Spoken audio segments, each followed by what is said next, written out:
A dreadful dream, Mohit punched the water with all his might.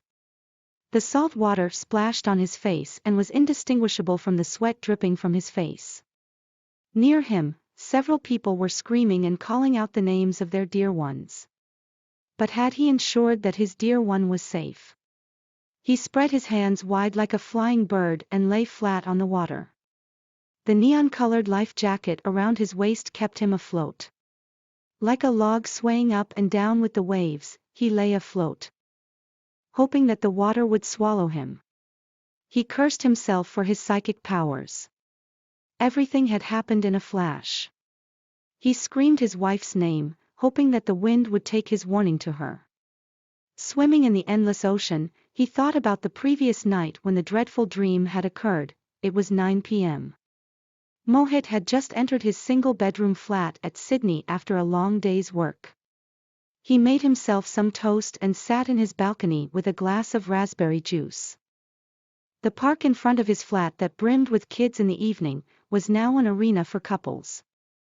His thoughts drifted to Mona.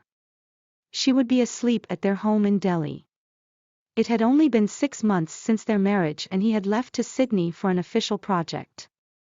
He remembered the hot tea and the fresh dinner she would prepare for him when he returned from office. When he had spoken to her in the evening from office, they went over the arrangements for the inauguration of Mona's bakery the next evening. Mona sounded extremely excited. It was her long-time dream to open a bakery. Mohit wished he could be with her on her special day. He wished he could somehow change his power and make wishes come true instead of dreams. He went to bed thinking of Mona. Soon enough, tiredness caught up with him and he drifted into sleep. Mohit woke up with sweat dripping from his forehead. His phone displayed 3 a.m. in the morning. He could feel his heart beat under his t-shirt. His head hurt badly and he could feel the remains of the dream still lurking behind his head. He had seen a bomber attack Mona's bakery during the inauguration. He remembered seeing a pool of blood around Mona. If his powers were true indeed, his dream would certainly come true.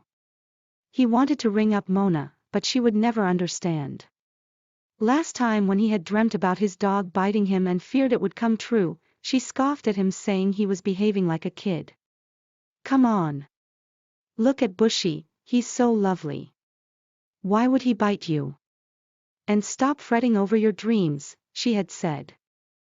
Much to her annoyance, their dog went insane in an unexpected way and bit not only Mohit but anyone who dared to near it. Later she brushed it away as a coincidence when he brought the topic. Mona wouldn't listen if he asked her to postpone the inauguration just because he had a dream. But he knew she was in danger and he had to save her. He remembered his friend telling him about an ethnic cult who claimed that their dreams came true in unexpected ways. Mohit immediately took his phone and searched for more information on the cult. After an hour of searching, he got the information he needed. In order to save someone from death, he had to enter a dream and sacrifice someone in the place of the person to be saved. This was his best chance. He framed a plan in his mind. It was 2 p.m. Mona was getting ready for the inauguration. Few of her friends had already arrived to help her with the arrangements. There was a lot to be done. She was practicing her inaugural speech for the 5th time, yet she was not very confident. She wished Mohit was there to help her out. Since their marriage, she had never done anything without him. She wanted to speak to him. She rang him up. It was 8:30 a.m. Mohit was on a taxi, with the driver driving like a crazy to the airport.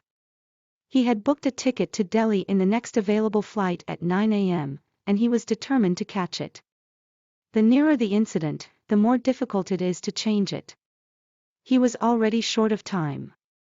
He needed at least an hour to manipulate his dream and Mona's inauguration was just 4 hours away. He couldn't afford missing the flight. As he was looking out of the window and cursing the red signal, his mobile rang. It was Mona. Mohit, Mona. Are you all right? What? Don't freak me out.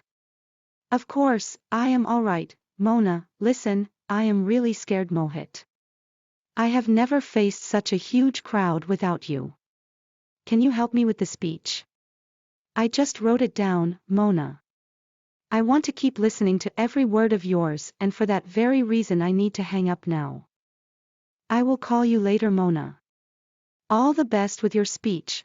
Before Mona could say anything more, she heard a beep and the line was off. Tears welled up in her eyes without her control. She fell on their bed and hugged his pillow. His smell lingered around her nose and intensified her feel. Một giấc mơ đáng sợ. Mohi dùng hết sức đấm vào mặt nước. Nước muối tạt vào mặt không phân biệt được với mồ hôi lấm tấm trên mặt. Gần anh, một số người đang la hét và gọi tên những người thân yêu của họ. Nhưng anh ấy đã đảm bảo rằng người thân yêu của mình được an toàn chưa? Anh ta dang rộng hai tay như một con chim đang bay và nằm thẳng trên mặt nước. Chiếc áo phao màu neon quanh eo giúp anh nổi bần bật. Giống như một khúc gỗ lắc lư theo từng đợt sóng, anh nằm nổi, hy vọng rằng nước sẽ nuốt chửng mình. Anh tự nguyền rủa bản thân vì siêu năng lực của mình. Mọi thứ đã xảy ra trong nháy mắt, anh hét lên tên của vợ mình, hy vọng rằng gió sẽ đưa lời cảnh báo của anh đến với cô ấy.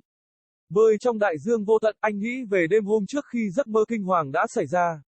Lúc đó là 9 giờ tối, Mohi vừa bước vào căn phòng ngủ đơn của mình tại Sydney sau một ngày dài làm việc. Anh tự làm cho mình một ít bánh mì nướng và ngồi trong ban công với một ly nước ép quả mâm xôi. Công viên trước căn hộ của anh ấy, nơi đông đúc trẻ em vào buổi tối, bây giờ là một đấu trường cho các cặp đôi.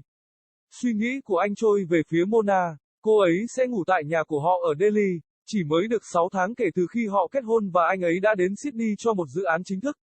Anh nhớ đến ly trà nóng và bữa tối tươi ngon mà cô sẽ chuẩn bị cho anh khi anh trở về văn phòng. Khi anh nói chuyện với cô vào buổi tối từ văn phòng, họ đã xem xét việc sắp xếp cho buổi lễ khánh thành tiệm bánh Moner vào tối hôm sau. Mona nghe có vẻ vô cùng thích thú, đó là ước mơ từ lâu của cô ấy là mở một tiệm bánh mì. Mohi ước gì anh có thể ở bên cô trong ngày đặc biệt của cô. Anh ước mình bằng cách nào đó có thể thay đổi sức mạnh của mình và biến điều ước thành hiện thực thay vì ước mơ. Anh đi ngủ và nghĩ đến Mona, chẳng bao lâu sau, sự mệt mỏi ập đến với anh và anh chìm vào giấc ngủ. Mohi tỉnh dậy với mồ hôi lấm tấm trên trán, điện thoại của anh ấy hiển thị 3 giờ sáng, anh có thể cảm thấy trái tim mình đang đập dưới chiếc áo phông của mình. Đầu anh đau dữ dội và anh có thể cảm thấy những gì còn sót lại của giấc mơ vẫn đang lẩn khuất sau đầu. Anh ta đã nhìn thấy một kẻ đánh bom tấn công tiệm bánh của Mona trong lễ khánh thành. Anh nhớ mình đã nhìn thấy một vũng máu xung quanh Mona. Nếu sức mạnh của anh ấy thực sự là sự thật, giấc mơ của anh ấy chắc chắn sẽ trở thành sự thật.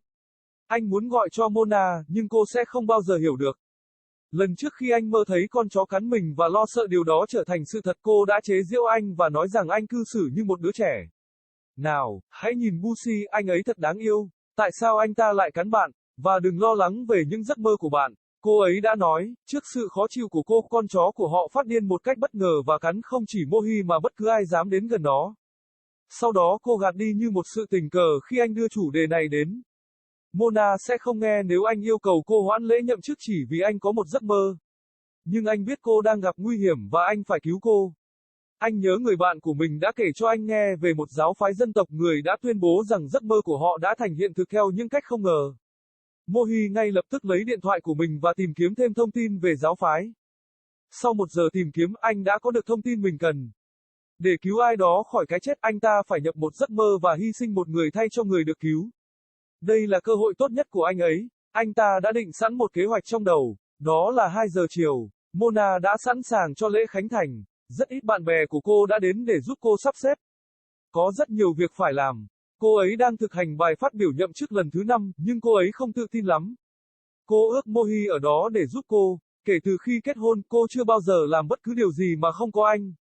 Cô muốn nói chuyện với anh. Cô gọi cho anh ta. Lúc đó là 8:30 sáng. Mohi đang ở trên một chiếc taxi, với tài xế lái xe như điên đến sân bay. Anh ấy đã đặt vé đến Delhi trong chuyến bay có sẵn tiếp theo lúc 9:00 sáng và anh ấy quyết tâm bắt được nó. Sự cố càng gần, càng khó thay đổi. Anh ấy đã thiếu thời gian. Anh ta cần ít nhất 1 giờ để thực hiện giấc mơ của mình và lễ khánh thành của Mona chỉ còn 4 giờ nữa. Anh ấy không thể bỏ lỡ chuyến bay. Khi anh ta đang nhìn ra ngoài cửa sổ và chửi rủa tín hiệu màu đỏ, điện thoại di động của anh ta đổ chuông.